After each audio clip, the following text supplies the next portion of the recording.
Subscribe to my channel for more videos and press the bell icon for latest updates. बिस्मिल्लाहिर्रहमानिर्रहीम। अस्सलामु अलैकुम। Dear student, आज का जो हमारा टॉपिक है one of the very important long question of this chapter, जिसका title है बर्थ, कि बच्चे की पैदाइश कैसे होती है, या इसको पार्चुरेशन भी कहते हैं। Parturition, process of birth. तो टोटल जो गेस्टेशन पीरियड है यानी प्रेगनेंसी का जो पीरियड है वो 280 डेज़ है, यानी 9 महीने 10 दिन, 9 मंथ एंड 10 डेज़। जब गेस्टेशन पीरियड मुकम्मल हो जाता है फिर बर्थ का प्रोसेस स्टार्ट होता है। लेकिन इस गेस्टेशन पीरियड को मेंटेन करने के लिए कुछ चीज़ें इन्वॉल्व हैं, उनको थोड़ा सा ब्रीफली डिस्कस कर लेते हैं। जो सबसे इम्पॉर्टेंट चीज़ है वो हार्मोन है एक, जिसको हम कहते हैं प्रोजेस्टेरोन। अब ये जो प्रोजेस्टेरोन है इसका लेवल जब तक मैटरनल बॉडी यानी मदर की बॉडी में ज़रूरत से ज़्यादा होगा तब प्रेगनेंसी मेंटेन होगी। यानी आप कह सकते हैं इसका लेवल हमेशा हाई होना चाहिए इन प्रेग्नेंट वुमेन। अब ये प्रोजेस्टेरोन हार्मोन कहाँ कहाँ से रिलीज़ होते हैं? तो एक तो ओवरी से आ रहा होता है जो गोनेड्स है, एक कार्पस ल्यूटियम से आ रहा होता है जिसको हमने मेंस्ट्रुअल साइकिल में डिस्कस किया था, और तीसरी जब प्लेसेंटा एस्टेब्लिश होता है तो वो भी आप कह सकते हैं कि प्रोजेस्टेरोन हार्मोन को रिलीज़ करना शुरू करता है। तो जितना ज़्यादा प्रोजेस्टेरोन का लेवल हाई होगा प्रेगनेंसी उतनी ज़्यादा मेंटेन रहेगी, क्योंकि प्रोजेस्टेरोन क्या करता है, एंडोमेटेरियम पर जो प्लेसेंटा एस्टेब्लिश हुआ है उसको मेंटेन रखेगा। तो प्रेगनेंसी भी क्या रहेगी, मेंटेन। अगर ये प्रोजेस्टेरोन का लेवल मेंटेन नहीं रहता तो मे बी पॉसिबल है कि जो बच्चे की वक्त से पहले यानी 9 महीने 10 दिन से पहले पैदाइश हो जाए। इसके लिए हम वर्ड इस्तेमाल करते हैं प्रीमेच्योर बर्थ। 8वें महीने में, 7वें महीने में, 6ठे महीने में पैदाइश हो सकती है। उसके बाद या फिर मिसकैरेज, जिसको हम कहते हैं हमल साकित हो गया, कि जो हमल है वो गिर गया है, इसको हम कहते हैं मिसकैरेज, बच्चा ड्रॉप हो गया। तो ये मुख्तलिफ वर्ड इस्तेमाल होते हैं कॉमनली। तो सबसे पहले जो गेस्टेशन पीरियड है इसमें प्लेसेंटा का क्या रोल है? जब प्लेसेंटा एस्टेब्लिश होता है तो इससे एक हार्मोन रिलीज़ होना शुरू होता है जिसका नाम है प्रोजेस्टेरोन। तो ये प्रेगनेंसी को मेंटेन करेगा। एनी डिस्टर्बेंस, अगर इसके लेवल में कोई डिस्टर्बेंस हो जाती है, may lead to premature birth. Premature birth, वक्त से पहले पैदाइश हो सकती है, एंड मिसकैरेज या बच्चा ड्रॉप हो सकता है। उसके बाद आम तौर पे जो यूट्रस है उसमें एक सैक बनता है जिसमें ह्यूमन एम्ब्रियो इनक्लोज होता है। ये हमने लास्ट लेक्चर में डिटेल से डिस्कस किया था जब स्ट्रक्चर ऑफ प्लेसेंटा को डिस्कस किया था। तो ये एम्ब्रियोनिक सैक भी है, इसको एमनियोटिक सैक भी कहा जाता है। AC लिख देते हैं, एमनियोटिक सैक। तो बहरहाल इसके अंदर फ्लूइड भरा होता है। तो ये एमनियोटिक सैक का फंक्शन क्या है, ये इस एम्ब्रियो की प्रोटेक्शन भी करता है और ये शॉक एब्जॉर्प्टिव भी है। यानी अगर कुछ झटके वगैरह बॉडी को लगते हैं तो बच्चे के अंदर कम से कम उसका यानी आप कह सकते हैं इफेक्ट पहुँचे। उसके बाद मेमोरी ग्लैंड डेवलपमेंट, यानी मेमोरी ग्लैंड डेवलपमेंट ज़रूरी इस वजह से है, जो ही बच्चे की पैदाइश होगी तो बच्चा उस वक्त तक कोई चीज़ खा नहीं सकता। तो इस वजह से आम तौर पे जो पहली ग़िज़ा दी जाती है वो माँ का दूध होता है। तो वो जो माँ का दूध बनेगा वो उस वक्त पॉसिबल है, वो मेमोरी ग्लैंड डेवलपमेंट जब हो रही होती। तो ये काम सारा प्रेगनेंसी के दौरान ही हो रहा होता है। प्रेगनेंसी के दौरान 2 ग्लैंड है जिसको हम कहते हैं anterior lobe of pituitary gland और प्लेसेंटा। इससे एक हार्मोन रिलीज होता है जिसको हम कहते हैं ल्यूटोट्रोफिक हार्मोन, या दूसरा नाम इसका प्रोलैक्टिन हार्मोन भी है। और प्लेसेंटा से एक हार्मोन रिलीज होता है जिसको प्लेसेंटल लैक्टोजिन हार्मोन कहते हैं। ये दोनों hormone, both this hormone stimulate the memory gland development और lactation, process of milk release को लैक्टेशन का कहा जाता है, कि मिल्क इंजेक्शन को लैक्टेशन का प्रोसेस हम कहते हैं। तो बहरहाल अपने जहन में रखना है कि ये 2 हार्मोन, ये ऑब्जेक्टिव में आ सकता है, ये दोनों मिलके मेमोरी ग्लैंड को डेवलप करवाएंगे जो लैक्टेशन काज करेगा, यानी मिल्क की इंजेक्शन करेगा या मिल्क की प्रोडक्शन करेगा। उसके बाद फीटस क्या है? फीटस बेसिकली उस कंडीशन को कहा जाता है, जैसे फॉर एग्जांपल एक जाइगोट, तो जब ये डेवलप होना शुरू होता है ये एम्ब्रियो कहलाता है। और जब इसमें सारे ऑर्गन मुकम्मल हो जाते हैं अब हम कहेंगे ये फीटस। तो ऑलमोस्ट जब तीसरा महीना प्रेगनेंसी का स्टार्ट हो जाता है तो ये मुकम्मल बच्चा बनना शुरू हो जाता है और तकरीबन 12 हफ्तों में यानी 4 महीने में ये बच्चा मुकम्मल तौर पे बन जाता है। तो from the beginning of third month, तीसरे महीने के स्टार्ट से ही अब जो ह्यूमन एम्ब्रियो, इसको हम फीटस कहना शुरू कर देते हैं क्योंकि इसमें काफ़ी सारे ऑर्गन बन जाते हैं।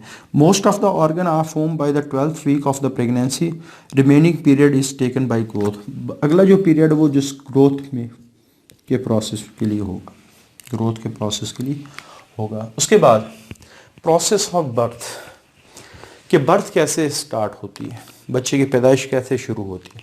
बेसिकली पुराने ज़माने में ख्याल किया जाता था कि जब बर्थ का प्रोसेस स्टार्ट होना होता है तो माँ की बॉडी में हार्मोनल चेंजेस आती हैं कि प्रोजेस्टेरोन कम हो जाता है और उसकी वजह से बर्थ का प्रोसेस स्टार्ट हो जाता है।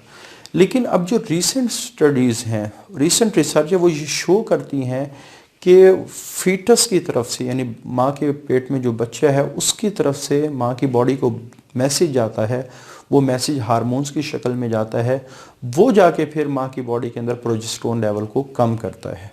यानी आप कह सकते हैं जो बर्थ का प्रोसेस है वो फीटस खुद स्टार्ट करता है, मैटरनल बॉडी उसको रिस्पॉन्ड करती है, बाद में बर्थ के प्रोसेस को स्टार्ट करती है, लेकिन स्टिमुलाई कहाँ से जाती है, फीटस से। इट वॉज थॉट, ये बात सोची जाती थी, हार्मोनल एक्टिविटी इन मदर के मदर में प्रोजेस्टेरोन का लेवल जब कम होता है तो ऑनसेट का मतलब है शुरू होता है, तो बर्थ का प्रोसेस शुरू होता है। बट रिसेंट स्टडी, लेकिन आजकल की जो स्टडी है कि higher degree of foetal involvement in the process of birth, कि फीटस ही खुद इन्वॉल्व होते हैं बर्थ के प्रोसेस को स्टार्ट करने में। तो रोल ऑफ फीटल हार्मोन्स, जब गेस्टेशन पीरियड पूरा हो जाता है तो पहली बर्थ की स्टिमुलाई कहाँ से निकलती है, वो निकलती है anterior lube of pituitary gland से जो फीटस का है। तो ये एक हार्मोन रिलीज करता है, इस हार्मोन का नाम है ACTH, यानी आप कह सकते हैं ACTH। तो ACTH ये पिट्यूटरी ग्लैंड के इंटीरियर लूब जो बच्चे का है, ACTH रिलीज होता है और ये क्या करता है, act on foetal adrenal gland. तो आपको पता है कि ACTH किसका एब्रीविएशन है, एड्रिनोकॉर्टिकोट्रोफिक हार्मोन। तो ये एड्रिनल ग्लैंड पे जाके बच्चे के एड्रिनल कॉर्टेक्स पे जाके एक्ट करेंगे। तो यहाँ बेशक अगर मोर प्रिसाइजली ज़्यादा बेहतर लिखें तो एड्रिनल ग्लैंड के एड्रिनल कॉर्टेक्स पे एक्ट करेगा।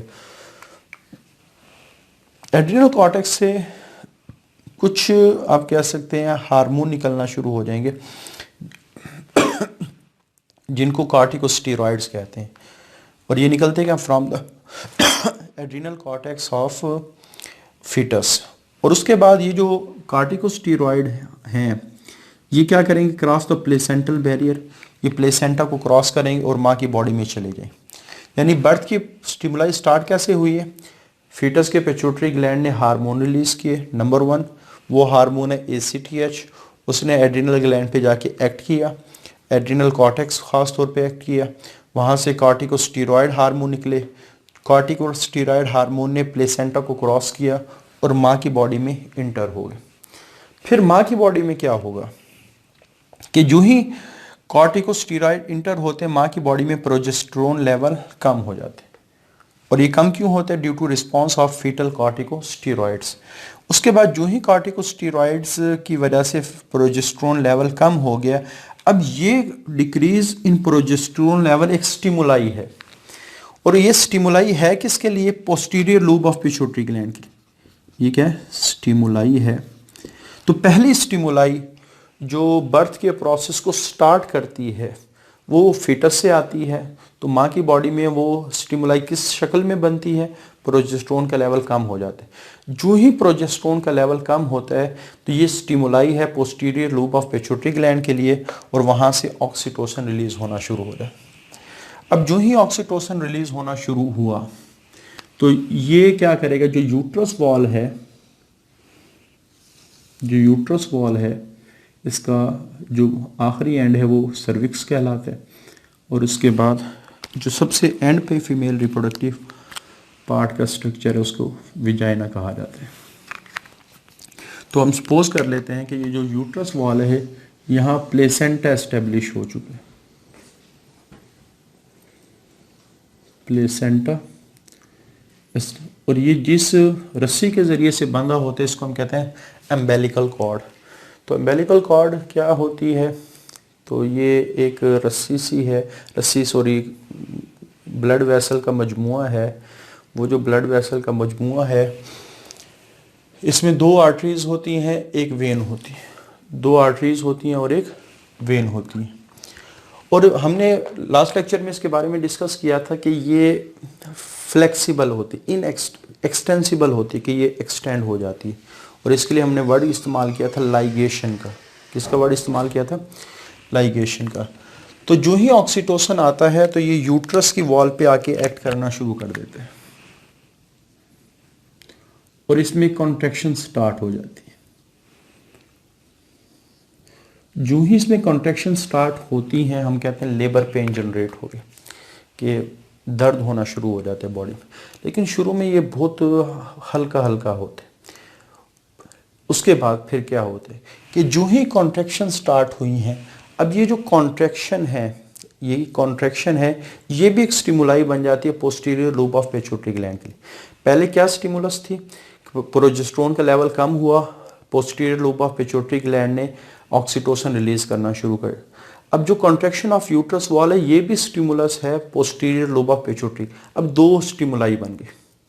तो जो ही 2 स्टिमुलाई बनेंगी तो ज़्यादा ऑक्सीटोसिन रिलीज होगा। तो ज़्यादा ऑक्सीटोसिन रिलीज होने से जो कॉन्ट्रैक्शन है वो मज़ीद बढ़ जाएगी। यानी आप कह सकते कॉन्ट्रैक्शन बढ़ी, ऑक्सीटोसिन रिलीज होना शुरू हो गया। अब जो ही ये कॉन्ट्रैक्शन मज़ीद स्ट्रांग होगी तो जितनी ज़्यादा इनमें पावर बढ़ती चली जाएगी, स्टिमुलाई की पावर उतनी बढ़ती चली जाएगी, ऑक्सीटोसिन का लेवल भी उतना बढ़ता चला जाएगा। यानी आप कह सकते हैं यहाँ एक पॉजिटिव फीडबैक स्टार्ट हो जाएगा। पॉजिटिव फीडबैक क्या होता है कि एक ऐसी रिस्पॉन्स जो शुरू में बहुत थोड़ा हो लेकिन बॉडी उसको प्रमोट करती रहे और एक वक्त ऐसा है कि रिस्पॉन्स बहुत ज़्यादा हो जाए। यानी कोई भी ऐसा स्टिमुलाई को रिस्पॉन्स जिसको बॉडी सपोर्ट करती है वो पॉजिटिव फीडबैक कहलाते हैं। इसको हम पहले डिटेल से डिस्कस कर चुके हैं। तो पॉजिटिव फीडबैक कैसे कि शुरू में कॉन्ट्रैक्शन कम थी, कॉन्ट्रैक्शन के बढ़ने से ऑक्सीटोसिन बढ़ गया, ऑक्सीटोसिन के बढ़ने से कॉन्ट्रैक्शन मज़ीद आप कह सकते हैं ज़्यादा होगी, और कॉन्ट्रैक्शन के मज़ीद ज़्यादा होने से ऑक्सीटोसिन मज़ीद ज़्यादा हो गया। तो ऑक्सीटोसिन के मज़ीद ज़्यादा होने से कॉन्ट्रैक्शन और ज़्यादा होगी। तो करते करते यहाँ इतनी ज़्यादा कॉन्ट्रैक्शन होना शुरू हो जाएगी कि ये फीटस को एक्सपेल कर सकती है। तो यही बात लिखी है, oxytocin causes the labour pain, contraction of uterus wall, release of oxytocin, ये वेव्स की शक्ल में कि पहले थोड़ा, फिर उसके बाद ज़्यादा, फिर उसके बाद ज़्यादा, फिर उसके बाद ज़्यादा, फिर इसकी अमाउंट इतनी ज़्यादा हो जाती है कि यूट्रस वॉल इतनी ज़बरदस्त तरीके से स्ट्रांगली कॉन्ट्रैक्ट कर रही होती है कि जो मटेरियल अंदर होता है सारा बाहर चला जाता है, सारा बाहर चला जाता है। Provide the force to expel the foetus. Delivery किसको कहा जाता है कि जब यूट्रस की वॉल बहुत ज़बरदस्त तरीके से कॉन्ट्रैक्ट करेगी तो जो सर्विक्स है वो डायलेट होना शुरू हो जाए। यानी इस तरह ये डायलेट होना शुरू हो जाए। तो जो ही डिलीवरी स्टार्ट होती है सर्विक्स डायलेट और contraction spread down over uterus. हमेशा कॉन्ट्रैक्शन नीचे की तरफ आ रही होती है। यानी बिल्कुल इसी तरह है जैसे आप लोग टूथपेस्ट से टूथपेस्ट निकालते हैं, जो पीछे है वो बहुत तेज़ी से प्रेस करते हैं, टूथपेस्ट आगे जाते हैं। तो बिल्कुल इसी तरह आप ये समझ लें कि जो यूट्रस की वॉल है वो बहुत तेज़ी से पीछे से प्रेस करेगी, यानी आप कह सकते हैं टॉप से प्रेस करेगी और ये फिर नीचे की तरफ आती चली, और ये जो सारा मटेरियल है ये नीचे आए। और ये अम्बेलिकल कॉर्ड जिसमें 2 आर्टरी एक वेन होती है ये लाइगेट कर जाती है। लाइगेट से क्या मुराद है कि ये लंबी हो जाती है ऐसे, और जो बच्चा है वो बाहर आ जाता है। तो इस प्रोसेस को हम कहते हैं ये डिलीवरी होगी। तो सर्विक्स डायलेट करती है, contraction spread down over the uterus, strongest from the top to bottom. ऊपर से नीचे इसकी जो ताकत है वो ज़्यादा होती है, ऊपर ज़्यादा होती है, नीचे आहिस्ते आहिस्ते कम हो रही होती है। उसके बाद umbilical cord ligated, umbilical cord लंबा होना, baby release from the mother body, baby is release from the mother से। तो इसको हम कहते हैं ये डिलीवरी होगी। उसके बाद जब डिलीवरी हो जाती है, अभी काफ़ी सारा प्लेसेंटा का स्ट्रक्चर बॉडी के अंदर होता है। तो आफ्टर बर्थ क्या होता है कि 10 से 45 मिनट के बाद यूट्रस फिर कॉन्ट्रैक्ट करना शुरू कर देती है। इसका फ़ायदा क्या होता है, प्लेसेंटा सेपरेट और प्लेसेंटा बाहर चला जाता है वेजाइना के ज़रिए से, इसको हम कहते हैं आफ्टर बर्थ। और जब ये सारा प्रोसेस हो रहा होता है, चूँकि प्लेसेंटा में ब्लड वेसल्स मौजूद होती हैं, तो ब्लड वेसल के फटने से बहुत ज़्यादा खून ज़ाया हो सकता है, लेकिन उन ब्लड वेसल के इर्द गिर्द स्मूथ मसल्स होते हैं जो उस ब्लीडिंग को कम से कम करने की कोशिश कर रहे होते हैं। और ये तकरीबन प्लेसेंटा में जितनी भी ब्लड वेसल हैं, सारों के इर्द गिर्द ये स्मूथ मसल्स के फाइबर मौजूद होते हैं। तो control of bleeding by contraction of smooth muscle fibre completely surround the uterus blood vessel. वो ब्लड वेसल जो प्लेसेंटा को आ रही हैं, उनके इर्द गिर्द स्मूथ मसल फाइबर होते हैं जो ब्लीडिंग को कंट्रोल कर रहे होते हैं। और एवरेज जो लॉस होता है ड्यूरिंग बर्थ वो 350 cm3 यानी तकरीबन 350 ml के करीब होता है, जो इतना कोई ज़्यादा नहीं है। तो नॉर्मल तरीके से अगर बर्थ हो तो बर्थ का प्रोसेस में कोई इतना बॉडी को नुकसान नहीं होता।